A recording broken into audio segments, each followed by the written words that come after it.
Alright, what is going on, everybody? On today's episode of What the Sheet, we're going to go over this Milwaukee M18 cordless job site saw. And this has like the 8 1/4 inch blade, so it's not a 10-inch job site saw like most of the smaller compact saws are. But for what I use it for, or what most people use it for on a job site, it works perfect. So if I crank the blade all the way up, you can see you get a pretty good height on it. Let me get the tape measure. So if we put tape measure up, I'll set you guys there. So with the blade all the way up, you're getting a little bit over 2.5 inches of cutting depth, which is pretty good. That means you can rip through all your sheet goods, 2x4s, 2x6, like all your standard construction lumber, which is nice. Obviously, you can't rip like a 2x4 on its side like that because they're 3.5 inches wide. But for the most part, if you need to just trim a 2x4 down to make it fit or whatever you got to do, or rip sheet goods, which I do with this a lot, it works perfect. It's got plenty of power to do that. And so I've had this saw now for, oh God, probably a year and a half, going on 2 years, and it's still got the same blade that came with the saw when I bought it. It comes with, I bought it in the kit, so it came with this 12 amp hour heavy duty or heavy output battery from Milwaukee. That's their 12. This is the biggest battery Milwaukee makes, and I don't know if they came up with a different version of the 12 amp hour batteries. I know they have different versions of like their smaller batteries, like their 3, their 4, 5, 6, and maybe even their 8 amp hours. They have high outputs and high capacities variants. This just slightly different cells inside the battery, but I don't know if they've updated this one yet. But if you were just to buy just the saw, I think it's like probably like $400 or $500 for just the saw with no battery, and then with the kit, so you get the saw, the battery, and a charger. It's like $650, $700, something like that. I'll put links for the saw down below. But like for the most part, like this battery lasts you a good while. If you're running a job site, ripping sheet stock down for siding or whatever you're using it for, you could probably get a full day's work out of this 12 amp hour, or at least most of a full day's work out of it. And then if you needed to, you could always throw in a smaller battery. So I've got some little 5 amp hour batteries, so I can put it next to the 12, and you can see the difference. So this is like a standard drill battery that you'd use on like your impact driver, your drill driver during the day, and this would work. This works just the same if I put in the saw. So it'll still run your saw, but obviously it's gonna last, not nearly as long. And you might find that this 5 amp hour battery won't be able to give enough power to the engine to go through some thicker stuff. So if you're cutting like 3/4 inch plywood or 5/8 OSB or something like that, this might struggle a little bit more than this will. We'll put this back. So going over the saw, what you get in the kit when you buy I guess you buy just the saw or the kit. So I don't think there's anything that I'm missing. Like I said, I've had this for a few years, so some of the parts may have disappeared or ran off inside my garage here. But I know for a fact you get this kind of blade guard that kind of protects your fingers if you're a little bit nervous about using a table saw like this, especially a smaller one.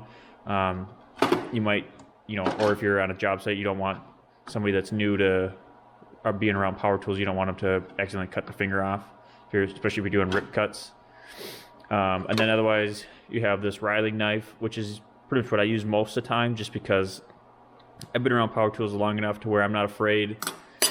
Or I shouldn't say I'm not afraid, but I don't get nervous with my hands basically going over this red guard here. So this tends to get in the way, especially for me if I'm doing a lot of smaller, thinner cuts. So I usually end up using this. I'll use this every now and then, but it helps with dust collection. Also, you get this miter gauge It can be useful, I guess. I've never really been able to find a good use for it. I've tried to make like you can attach stuff to it, so it's got screw holes on the back here on both sides, so you can put like a bigger fence on it to come across and use it to push, material through. But I have yet to kind of really use this a lot. If I'm doing like some weird angle cuts, I'll put some sacrificial piece of wood on here and run it through, but I've never really used it on a regular basis like you would on a larger table saw. Moving on, so you have a nice fence here that's got a rack and pinion style adjustment like the DeWalt saw does. So if you see here on the back, it's got these little teeth, and then underneath there's a geared mechanism. Here, go on the back side here. So on the back side you get this gear tooth mechanism, and as you crank it, it drives it along, so there's not a lot of slop in it, and it cranks pretty quick. Makes for pretty quick adjustments. So you're basically probably about a half turn will get you about 1 inch. So if we go to, let's see if we can get something close. All right, so that's 8.5 inches right there, and this knob on the top. So if I do a half turn, that got me to about 10.5. So it's 2 inches per half turn. So you can really speed out to the max, which is about 24 3/4 if you really push it. And then the fence, in order to get that extension, because as you can see, there's 2 scales on here. So the white scale is with your fence all the way in, or on this closest set. And then the black scale is if you can take your fence off. Let's see if I can do this with one hand.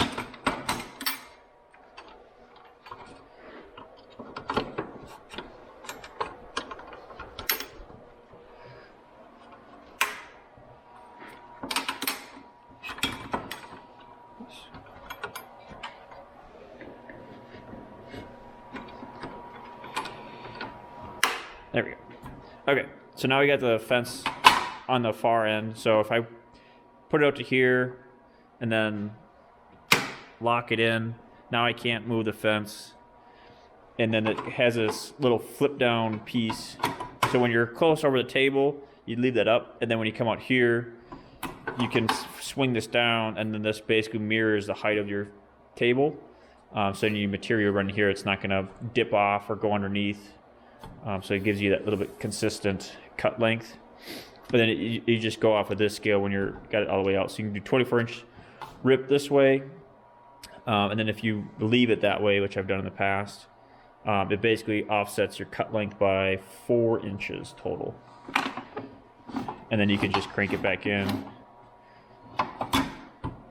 Flip that extended fence out. And then I always like to leave it flush on ends. And then we'll go to the front here. So this is a 1-key enabled device. So you can do tracking on this, and I think you can adjust motor speed or blade speeds and stuff like that, and kind of see the performance of the tool. I've never had to use it just because it sits in my garage and I don't really worry about any of that jazz. I just turn the saw on and run it. But if you're running a job site, or if you have this on a job site, or if you're a company guy and you buy a lot of Milwaukee tools and you hand them out to your employees, it's kind of nice to have this 1-key, because you can also disable the saw if you have the 1-key set up to where if it leaves a certain zone. So I could set it up to where if this saw leaves the house and I don't have my phone hooked up to it, it'll disable the saw, so whoever stole it or took it won't be able to use the saw until I come. Either I get the saw back or I enable it, which is nice. So then here's your start stop. So all you gotta do to start it is you just pull the lever out. Obviously I don't have the battery in. So you just pull out on this, and then it's got this nice little cover to kind of keep as much of the dust out as possible. And then to shut it off, you just push it closed. Here's your saw blade adjustments. So turn to the right, crank it all the way up, all the way down.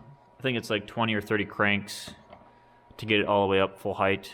And then you just, to do your miter or your bevel, you just lift this lever up, pull to wherever you want it. This goes up to 45 degrees, then back to 0, and then you just push that down to get it to lock in place. There's your miter adjustment, and then one last little accessory that comes with is this push stick, and I actually use this quite a bit, surprisingly. It's not a bad push stick, and it's nice that they have it in like this little cubby on the side of the fence here. So it just has a little spot where it sits, which is smart because it makes it so you actually want to use the push stick in most instances, because a lot of times if you're wanting to use a push stick and it's not near you, you'll end up just using your hand to push the piece through. And I find that a lot of times just having this here and knowing that it's there, if I'm pushing a piece through that's a little bit thin or it's starting to get all funky on me and I don't want my hands close to the saw blade, I can very easily just grab it, push the material through, and then I just put it back, and then it's good to go, and I know where it is every time, which is a really nice feature. And I think most of the other job site saws, cord or cordless, have the same kind of feature where they have their push stick kind of nested on the back side of the fence here. And oh, you could also put the fence on this side if you wanted to, for whatever reason, cut this way. So the fence does travel a good bit in the other direction. Obviously not nearly as far as it does on going the main direction, but you can, if you so choose, put the fence over here and cut a smaller rip this way, or if you wanted that bevel to be towards your piece instead of flipping around or doing whatever, you can put it over here, which is nice. What else? The saw actually stows away pretty nice. If you were to take the fence off and obviously take, you know, the blade guard out, which they just pop in and out super easy. This thing actually is pretty flat. It's probably about the size of their pack out system, maybe a little bit wider. And so if you're storing it in a truck or a van, as long as you just take the fence off, which is easy, you just pop these levers on both sides and then it'll come off. You can stow this away pretty nicely. And it's got pretty solid rubber feet, so whatever surface you're on, it grips it, so you're not worried about it sliding away on you. And it's not super heavy, even with the battery, and it's probably 60 pounds, 70 pounds with the battery in, the 12 amp hour battery, so it's not super heavy. And it's got a nice, good solid rubber handle here to grab. And like for me, I usually have it sitting up on end. So if I take these guys off.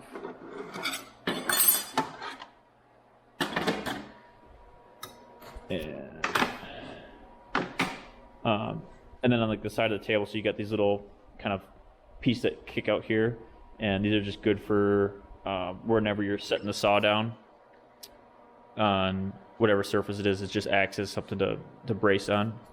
So what I'll do is I'll just grab the handle this side,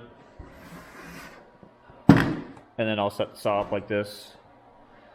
And it's not a super heavy saw. Like, I'm not the biggest, strongest guy in the world, and I can easily lift this thing up with one hand and carry it around the garage and set it down, even with the battery. And the battery's only a couple extra pounds, so it's not the craziest thing in the world. And then I usually just have it sitting like this. And the nice thing with it being kind of tipped up on that side, or wanting to be tipped up on that side, is before you go to use a saw, you can always check your battery level, which is nice. So right now I've got 3 bars on this thing. And if you had like a van or something like that, and you needed a battery, or you weren't sure what the charge was at where you got to a job site, you could check it. Oh, this battery is good, take it out. Or, you know, oh, it's only got 1 bar, so I'll swap this battery out, put a new battery in, and then you can pick up the saw, take it to wherever, if you have a dedicated, you know, set of sawhorses to set the saw on, or you can buy, they make like a scissor stand for this thing. But I probably won't buy that just because it won't be probably as stable as using like a set of halfway decent sawhorses, or making like a dedicated stand for this thing, or like a bench top where it's got like a table that it sits on at the end. But otherwise, it's a good saw. If you wanted to save the money, you could definitely go with a corded job site saw. I don't think Milwaukee makes a corded saw. I think all they make is the cordless one. But DeWalt makes a good corded table saw, or a couple different corded table saw options like this. And DeWalt also makes a cordless version that uses their flex volt battery system. Who else? Rigid only makes corded. Metabo has a cordless version that's kind of the same deal, but the Metabo version runs off of their 36 volt flex volt system, which means you can get that corded power adapter just like my circular saw, which is kind of nice. And pretty much all the major brands, like Bosch, I think, makes table saws, Delta, Hercules from Harbor Freight, and yes, I mean, so there's plenty of options to go out there. But if you're looking for a cordless one, your big three are going to be Milwaukee, DeWalt, and Metabo. And I think Metabo is the only one whose cordless saw is a 10-inch saw. Otherwise, Milwaukee and DeWalt, I think both of their cordless saws are 8 1/4. So that is one good thing for the Metabo, and I think the Metabo is also cheaper than both the DeWalt and the Milwaukee saw. But at the time when I bought this, I didn't think I was going to get any Metabo stuff, so I didn't buy it. But I think that's all I'm going to do for this video. Make sure to like, subscribe, and stick around, because I'll do some more reviews of my tool wall here. And I'm just kind of slowly working through what I have. And I can go through one day and we can do a review of all my different drills I have. So I have both 12 volt impact and drill driver, the installation driver from Milwaukee, which I use a ton, and then the base model 18 volt impact and drill driver. And then, like I said, I'll go through eventually all of the stuff that's on my wall here, and maybe eventually we'll get the big table saw out and get that running. And yeah, so like I said, like and subscribe, and I'll catch you in the next one. Peace.